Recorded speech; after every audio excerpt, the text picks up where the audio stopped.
Steelers Nation, there are moments in the history of a franchise when debates stop being just about wins and losses and start touching something deeper, something that challenges identity, direction, and belief. The discussion around Mike Tomlin has lived in that space for years, and it did not begin yesterday.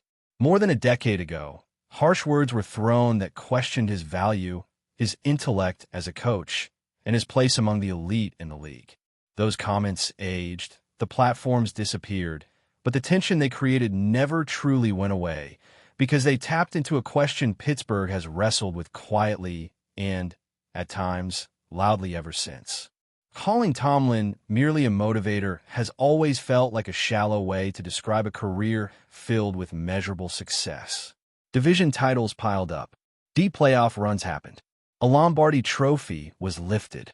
Another Super Bowl appearance followed. He tied the franchise record for victories, matching a name that is etched permanently into the soul of this organization. These are not footnotes or accidents. They are accomplishments earned across seasons filled with different rosters, changing coordinators, and evolving versions of the league itself. Dismissing that as borrowed success ignores the reality of what it takes to sustain relevance in the National Football League year after year. What often defined Tomlin's teams was resilience. When circumstances were ugly, when injuries mounted, when performances collapsed, there was an almost predictable response. The following week, that same team would come out angrier, sharper, more physical. The message was rarely complicated. Hit harder, focus longer, impose your will, and remarkably often, it worked. Games that looked unwinnable on paper turned into statements because the Steelers simply refused to fold. That edge, that ability to push the right emotional buttons across an entire roster, is not common. It is a skill few leaders in any profession truly possess. There are seasons that stand out as proof of that trait. A disastrous start overseas that could have buried a talented roster instead became the foundation of a recovery that clawed its way back to respectability. Another year began with the record sinking to depths that suggested collapse, yet somehow ended with competitiveness restored. Time and again, Tomlin found a way to extract belief from situations that felt empty. Players responded. They listened. They fought. That connection between coach and locker room was real, and it mattered deeply to ownership because engagement is the first thing to die when leadership fails. But that same strength carried a hidden cost, and over time, it grew heavier. Emotional edges blur when the stakes rise. In a regular season, desire and urgency can tilt games. A fired-up home crowd, a team feeling disrespected, a group determined to prove a point can overwhelm an opponent that is not fully locked in. Pittsburgh lived off that dynamic for years, taking down superior records through sheer intensity. Yet the postseason is different. Everyone is desperate. Everyone is prepared. The emotional gap closes, and when that happens, other factors become decisive. Talent depth becomes unavoidable. Scheme becomes unforgiving. Execution at the margins decides survival. This is where cracks began to show. Roster construction did not consistently deliver advantages. Drafts failed to produce enough impact at premium positions. Additions through free agency and trades rarely changed the ceiling. And nowhere did that gap feel more glaring than at quarterback, where uncertainty lingered far too long without a clear developmental plan that paid off. Schematically, the Steelers too often entered playoff games without an edge. Opponents seemed better prepared, more flexible, quicker to adjust. Offensive plans stagnated. Defensive concepts relied on effort rather than surprise. There were moments when it felt like Pittsburgh was reacting rather than dictating, trusting toughness to compensate for innovation. Against elite competition, that formula stopped working. Big wins against powerhouse teams would be followed by baffling collapses against lesser opponents, creating a sense of unpredictability that never truly disappeared. Stubbornness played a role. The refusal to adapt, to modernize processes that other franchises embraced, slowly turned from confidence into liability. Even in small moments like how replay decisions were handled, there was a sense of isolation of doing things one way simply because that was the way they had always been done. While the league evolved around analytics, specialization, and expanded coaching infrastructure, Pittsburgh often appeared content standing still, trusting tradition and identity to bridge the gap. Over time, the fan base felt it. The noise grew louder. Frustration replaced patience. People were no longer debating individual losses, but questioning the direction itself. When effort stopped compensating for structure, when willpower no longer covered strategic gaps, the end became less a shock and more an inevitability. What finally happened felt less like a sudden decision and more like a conclusion written over several seasons. This moment now represents more than the departure of a long-tenured coach. It is a crossroads. The Steelers are not simply choosing a new voice. They're deciding what kind of organization they want to be in the modern era of football. That decision will demand more than charisma. It will require investment in ideas, in teaching, in structure, and in a willingness to learn from those who are doing it better right now. The league does not reward nostalgia. It rewards adaptation, precision, and relentless pursuit of advantage. The legacy left behind is complex. Mike Tomlin will always be remembered for stability, for leadership, for keeping teams competitive when logic suggested they should fall apart. That matters. But so does acknowledging why it ended. Because understanding that truth is the only way forward for a franchise that has never been comfortable settling for almost. What makes this next phase so delicate is that it cannot be approached with half measures. The Steelers are not in a position where a cosmetic change fixes everything. This is about structure, philosophy, and how deeply the organization is willing to examine itself. For years, the team leaned on identity, on the idea that being tougher and more resilient would always be enough. That belief carried them through difficult stretches, but it also masked problems that demanded more than grit to solve. Around the league, the smartest franchises stopped thinking of coaching as a fixed hierarchy and started treating it like an ecosystem. Instruction, development, analytics, situational awareness, and communication all became specialized disciplines.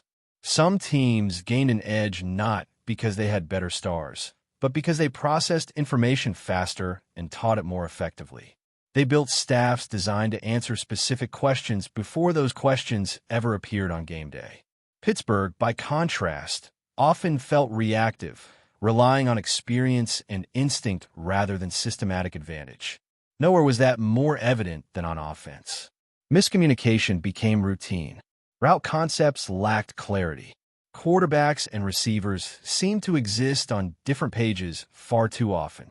Young players entered the league with talent but stalled in their growth, not because they lacked effort, but because refinement never fully arrived. In a league where offensive efficiency defines championship windows, those issues are not minor details. They are warning signs. The idea of expanding coaching specialization is not about copying others blindly. It is about acknowledging that the sport has changed. The rules favor offense.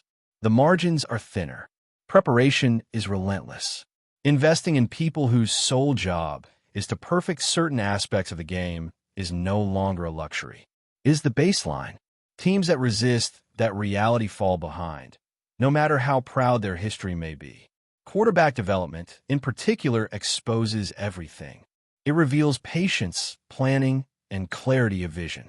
Drafting a player without surrounding him with the infrastructure to grow is not optimism.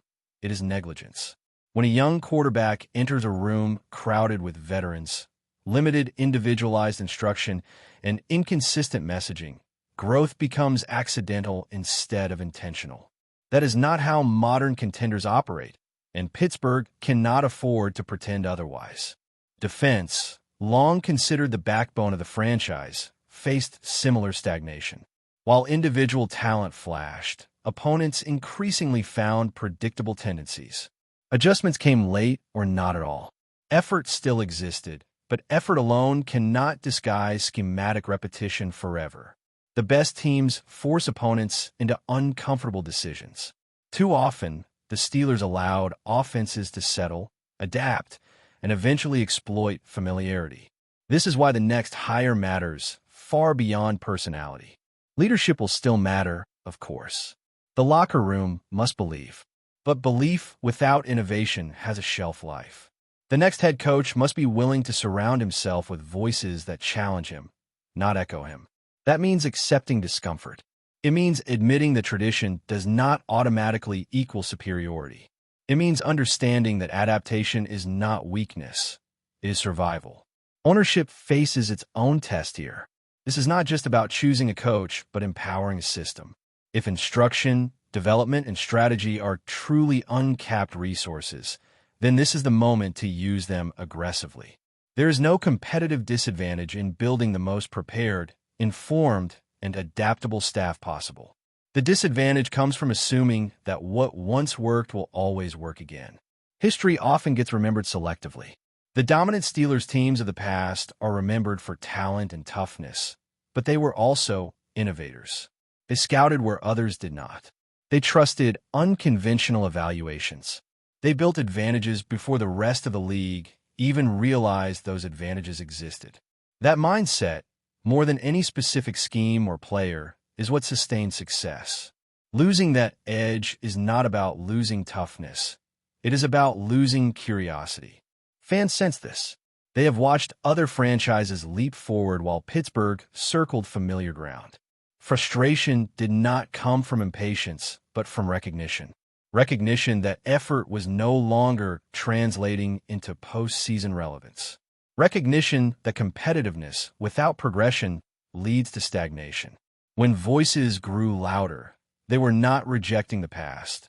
They were demanding a future. The challenge now is resisting the urge to chase comfort. Hiring a safe option, maintaining familiar processes, and hoping energy alone will reset everything would repeat the same cycle. This is the opportunity to rethink how decisions are made, how talent is developed, and how advantages are created on purpose rather than hoped for. That requires humility at every level of the organization. The league will not slow down while Pittsburgh decides who it wants to be. Others are already pushing boundaries, blending data with instinct, creativity with discipline. The Steelers can join that movement without losing their identity, but only if they accept that identity must evolve. Toughness can coexist with innovation. Physicality can coexist with intelligence. Tradition can coexist with progress. This transition is not about erasing what Mike Tomlin represented. It is about understanding both what he did exceptionally well and where the system around him failed to keep pace. Honoring the former while correcting the latter is the balance that must be struck. Anything less risks repeating the same debates years from now, with different names but identical frustrations, as the organization searches again for answers that should be built, not borrowed. Ultimately, this moment is about alignment between philosophy and reality. The league has changed, and the Steelers must decide how they want to meet that change. Not by chasing trends blindly, but by understanding why successful teams succeed and applying those lessons with conviction. The next chapter will be written by choices made now, by the willingness to evolve without losing purpose, and by embracing the idea that excellence is not preserved by tradition alone, but by the courage to continuously redefine what winning truly requires. But before we dive in, don't forget to subscribe to Steelers Nation Central and hit the like button on this video. Your support helps us keep bringing you the latest updates on the Pittsburgh Steelers. And don't forget to share your thoughts on the news in the comments below. In what could be one of the most intriguing quarterback moves of the offseason, whispers around the league suggest that the Pittsburgh Steelers have made a definitive choice at the most critical position on the roster. According to sources who claim to have insider knowledge, the team is poised to finalize a deal with Green Bay's Jordan Love, a move that would signal a bold shift in Pittsburgh's long-term plans. While the organization has not confirmed anything publicly, the league has sent shockwaves through NFL circles, with fans and analysts scrambling to speculate about the implications. Love, who has been closely watched since being drafted in the first round, is known for his strong arm and mobility, but has yet to consistently showcase the kind of performance that commands immediate franchise quarterback status. Nevertheless, the Steelers reportedly see untapped potential in him. believing that under their system and surrounded by a talented supporting cast, he could flourish and redefine the team's offensive identity. If true, the move would mark a significant departure from the team's previous reliance on veteran quarterbacks, signaling a willingness to embrace a younger, higher-risk, higher-reward approach. Insiders suggest that the decision was months in the making, with the front office conducting extensive evaluations of both internal candidates and potential trade targets before settling on Love. Speculation is mounting that this move could influence the team's draft strategy, perhaps opening opportunities to address other pressing needs on the roster. Fans have already begun debating the wisdom of the choice, weighing Love's potential against the immediate pressures of leading a team with championship aspirations. While the Steelers have historically been cautious with high-profile quarterback gambles, this leak, if accurate, hints at a new era of calculated boldness. Social media is abuzz with reactions, ranging from cautious optimism to outright skepticism, and analysts are already projecting how Love's playing style might mesh with Pittsburgh's offensive schemes. One thing is clear. If this speculation proves true, the Steelers are sending a strong message about their vision for the future. No confirmation has come from the team, and sources caution that details could still change. However, the rumor alone has ignited a frenzy among the fan base, leaving everyone eager to see if Pittsburgh is indeed ready to bet the house on a young quarterback with untapped promise. That's it for this update. If you enjoyed the video and want to keep receiving exclusive news about the Pittsburgh Steelers, make sure to subscribe to Steelers Nation Central and give this video a like. We always look forward to hearing your comments and opinions. See you in the next video.